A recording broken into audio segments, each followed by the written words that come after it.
Welcome back to Adventurous Advocates. I'm Abby, and I'm so excited to join me today with Halloween Horror Nights getting ready to ramp up, opening on September 2nd and running through October 31st.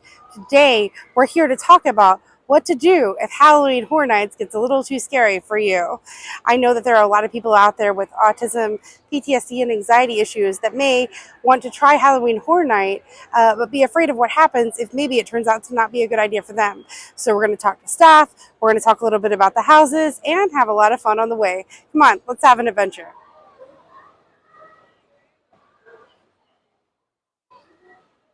Do you love thrills and screams? Do you love someone jumping out at you? Do you love being scared out of your gourd? Then Halloween Horror Night is for you. It is the perfect place to get your scream on. They have houses that are a lot like haunted houses that are themed to either movies or specific spooky themes.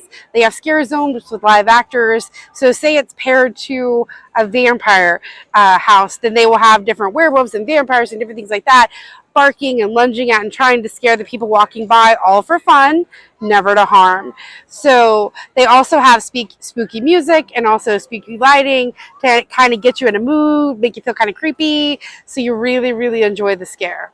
Now I know what you're thinking. Abby, why are you back in Diagon Alley when this is a video about Halloween Horror Nights? But there is a very good explanation. During Halloween Horror Nights, there are a few safety zones. So if you get overwhelmed, begin to have an anxiety attack, or just need a break from the scares, you can come to Diagon Alley. There will not be any scaring here. This is an area of safety and safe haven for those who need a break. The rides will be open. Although the shops may not all be open, they said, you can still do your wands and enjoy the shelter of a scare-free zone.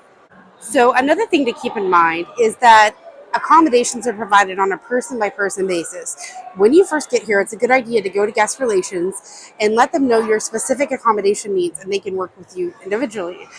They do not have any buttons that say "Don't scare me" or anything like that, like SeaWorld and Busch Gardens, so that is kind of a downside. But their actors do not go in the sidewalk areas or in Diagon Alley. So if you stick to those areas, you can observe the event without being part of it or have a break from the event. So that's really good to know. I just met the absolute sweetest security guard ever. I was rolling around filming just all the booths and things that we could find as far as decorations for Halloween Horror Night. And he asked me, he said, "Do you know what all the houses are?" I said, "No, I don't." He said, "Do you want to know?" I said, "Absolutely." His name was Kirk, and he was absolutely precious.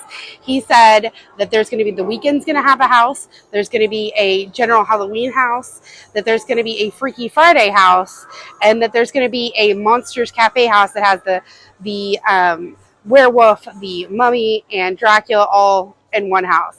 He said he doesn't know the scare zones yet, but he said he did know those, and that was just super sweet and super exciting. And I personally was excited to learn more because they've been very tight-lipped. Usually by this point, the tribute store is open. They have all the decorations up. We already know all about the houses. And this year, this is the first I've heard of some of these. When I was talking to Kirk, another fun thing that he shared with me was that if you got a VIP tour, that they would personally guide you not only through the rides, but through all the houses and scare zones. So if you have an area that you really don't enjoy, you don't want people coming up to you, or you're someone who is really worried about anxiety and doesn't want to be scared so much, they can tailor your scare level and your experience based on what you tell your VIP coordinator. But also, if you start to have an issue and you've scheduled a VIP tour, that VIP coordinator has the power to get you out and to get you to a safe place and to get you far more accommodations than you would get on just a regular ticketed event. Also, Kirk told me that if you have a flashlight and turn it on, that while they'll be scaring around you and scaring in the streets, that the actors, although they don't promise to, and they do try to look out for the flashlights that are on, notifying them that this is not someone who enjoys being directly scared in their face or in their general personal bubble. So that's something good to know. Even though they don't have buttons, they do have little things that they look out for, like a hand up, with somebody's eyes closed, or a flashlight. He said those were the two most common that he's seen. He said they are not officially Universal sponsored. The Universal does not guarantee they'll honor that, but that the actors in the past have watched for those things and have attempted to scare less or not directly scare the people who had the flashlight or their arm up. Should you go to Halloween Horror Nights? That's really a personal decision. If you have autism, anxiety disorders, ADHD, PTSD, things like that, that may affect your anxiety level or ability to tolerate overstimulation or spooky kind of scary things, then you may want to consider whether you want to go, and definitely talk to them when you first get here to find out what accommodations are available to you. Do know where the bypass area is. They have areas where if you just want to enjoy the park at night and come to the event just for that, you can actually bypass the scare zones.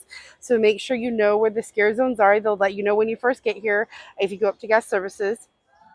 And also, just let them know what you need. The more communication you have, the better chance you have of having a great time.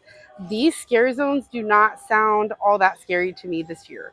In the past, they've had things like the Purge, Killer Clowns, things that are very triggering for people. And I'm sure this will be scary. Universal is the absolute best at scaring the pants off people. But these themes are not movies that have traumatized you as a child or things like that. It's just general Halloween. It's very fun. To me, this year sounds fun. This is the first year that I've actually thought about going to Halloween Horror Nights because I'm a little bit of a chicken. I don't handle spooky scary very well, but this actually sounds like a lot of fun. It sounds like a really good scare and not a terrifying scare, so we'll see. Usually by this point in the year, when we get this close to Halloween Horror Nights, we start seeing menus. I'm really kind of disappointed that we don't have menus yet because the food has always seemed so fun. Mummy fingers, blood beer, things like that. Things that are ooey and gooey and nasty, but really fun and just renamings of good food. They always have these creations that are special for Halloween Horror Night that you can come and taste that are kind of a challenge or new and different flavors, but are always fun to explore.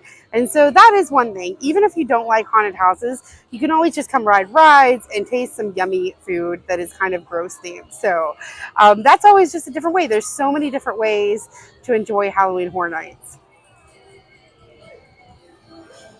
In case you were wondering where the VIP experience meets, it is right next to guest services at Islands of Adventure.